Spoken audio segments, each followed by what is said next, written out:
Selamat datang! Di sesi kita kali ini, kita akan sama-sama mengupas tuntas soal hak kekayaan intelektual atau yang mungkin lebih kita kenal dengan singkatan HKI. Ini adalah sebuah instrumen hukum yang perannya krusial banget, terutama di era ekonomi kreatif seperti sekarang. Oke, kita mulai dengan pertanyaan yang praktis ya. Mungkin di antara Anda ada yang punya nama usaha yang unik, logo yang keren, atau bahkan resep keluarga yang jadi rahasia dapur. Nah, pertanyaannya simpel. Gimana caranya biar semua itu aman secara hukum dan gak seenaknya ditiru orang lain? Disinilah pemahaman tentang HKI jadi kuncinya. Biar pembahasannya lebih terstruktur, ini dia peta perjalanan kita. Kita mulai dari apa itu HKI, terus kita bedah dua cabang utamanya. Setelah itu, kita akan jalan-jalan melihat apa saja yang termasuk kekayaan industri, memahami prinsip-prinsip dasarnya, dan terakhir, kita tutup dengan studi kasus, biar lebih kebayang. Baik, kita langsung masuk ke fondasinya. Apa sih sebenarnya hak kekayaan intelektual itu? Kalau kita lihat definisinya, HKI itu intinya adalah hak hukum atas hasil kreativitas pikiran manusia. Ada dua kata kunci di sini. Yang pertama adalah hasil olah pikir, dan yang kedua, hasil itu punya nilai ekonomi. Nah, tujuan hukum melindungi ini adalah untuk memberikan penghargaan dan kepastian buat para kreator. Jadi mereka bisa dapat manfaat ekonomi dari jerih payah intelektual mereka. Nah, secara garis besar, dunia HKI ini punya dua keluarga besar. Penting banget buat kita untuk paham bedanya antara keduanya, karena ini adalah langkah awal yang paling krusial. Nah, ini dia perbedaannya yang paling mendasar. Di sebelah kiri, ada hak cipta. Perlindungannya itu muncul otomatis begitu sebuah karya jadi.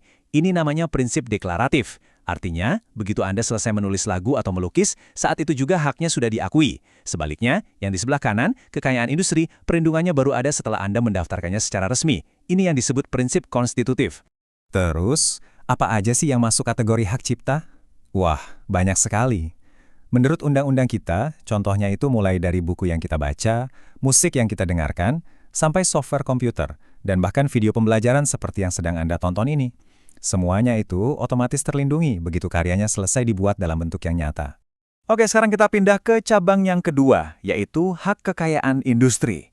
Nah, kalau yang ini, dunianya sangat erat kaitannya dengan bisnis, industri, dan perdagangan. Yang pertama dan paling sering kita temui adalah merek. Anggap saja merek ini adalah wajah atau identitas dari bisnis Anda. Bisa berupa nama, logo, atau gabungan keduanya. Fungsinya vital banget. Sebagai pembeda produk Anda dengan kompetitor, dan pastinya sebagai senjata utama buat promosi. Contohnya ada di sekitar kita setiap hari. Coba deh, kalau saya sebut Indomie, apa yang terlintas di pikiran Anda? Pasti mie instan kan? Atau kalau lihat logo Aqua, kita langsung tahu itu air minum dalam kemasan. Nah, itulah kekuatan sebuah merek yang terdaftar dan dilindungi hukum. Lanjut, kita punya paten. Kalau paten ini lebih spesifik, dia melindungi penemuan di bidang teknologi. Tapi nggak semua penemuan bisa dapat paten loh. Ada 3 syarat super ketat.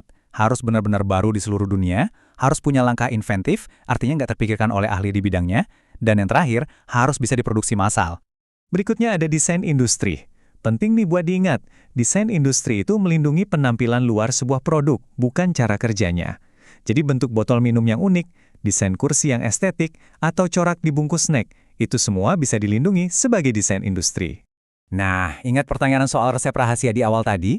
Jawabannya ada di sini, dilindungi sebagai rahasia dagang. Uniknya, perlindungan ini nggak butuh pendaftaran, tapi butuh kewajiban untuk menjaga kerahasiaan.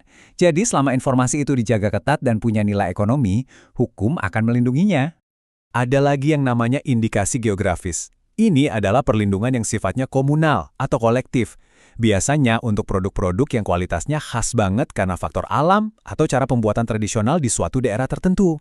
Indonesia itu kaya raya dengan produk seperti ini. Contoh paling beken, ya kopi Gayo dari Aceh atau kopi Kintamani dari Bali.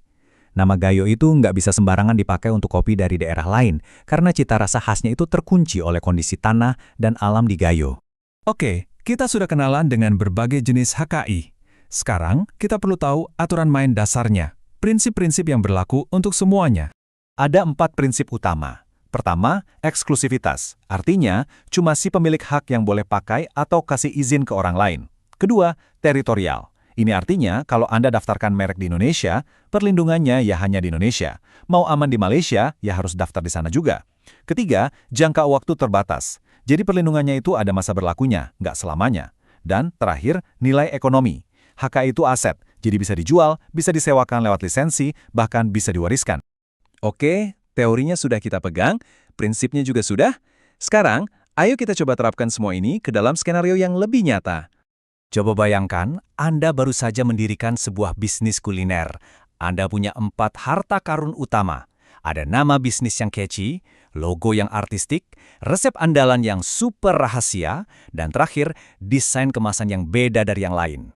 Nah, sekarang giliran Anda untuk berpikir. Dari semua yang sudah kita bahas tadi, coba deh petakan. Masing-masing aset ini paling pas dilindungi pakai jenis HKI yang mana ya? Yuk kita cocokkan jawabannya. Nama bisnis sudah pasti dilindungi sebagai merek. Resep rahasia masuknya ke rahasia dagang. Desain kemasan yang khas itu adalah ranahnya desain industri. Nah, yang paling menarik ini logonya.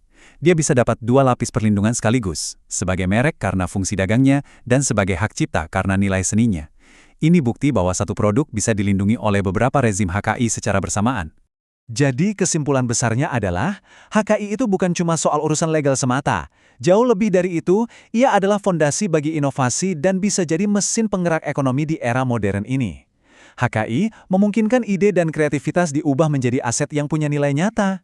Kita sudah selesai membedah berbagai jenis perlindungan yang ada. Sekarang pertanyaan terakhir, saya kembalikan lagi kepada Anda. Setelah tahu semua ini, apakah aset-aset intelektual yang Anda miliki, entah itu logo, tulisan, atau ide bisnis, sudah Anda lindungi dengan benar? Nah, ini adalah pertanyaan penting yang perlu Anda jawab sendiri.